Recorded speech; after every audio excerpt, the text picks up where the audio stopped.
So I owe women everywhere, and really all of you, an apology. And no, I'm not apologizing that this fine specimen of a man is strictly dickly. I'm apologizing because of something really stupid that I recently said. How much does a hipster twink weigh? And Instagram.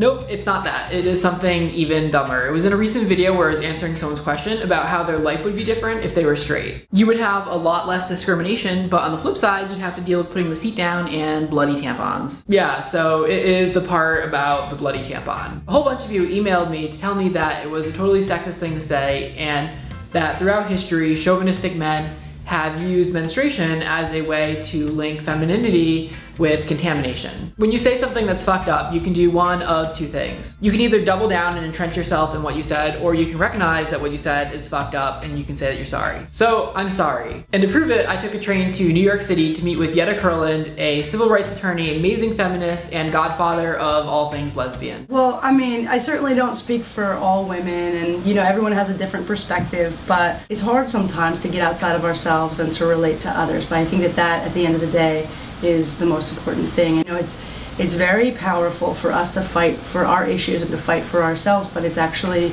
transformative for us to get outside of ourselves and to try to connect and relate to others. And that's the challenge also, I think. In a much larger sense, this video really isn't about me. It's not about bloody tampons, which I hereafter recognize as the result of a totally healthy, natural, and beautiful process. This video is really about stepping outside yourself and being an advocate for someone else. As a gay man, I am part of a marginalized community, and so it's important for me to stand up for myself. But as Yetta said, when you stand up for another marginalized community, that is when the experience really becomes transforming. I'm sorry, and I apologize for dropping the ball. No more menstruation jokes for me, period. And by period, I mean end of sentence.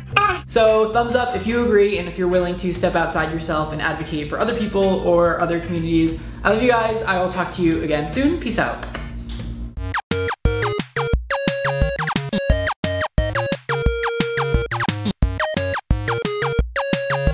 Connect the dots and find similarities. You know, we have somewhat similar hairstyles, Davey. So you know, that's a starting point for us. Yeah. Let's go from there. And we'll go from there. Exactly.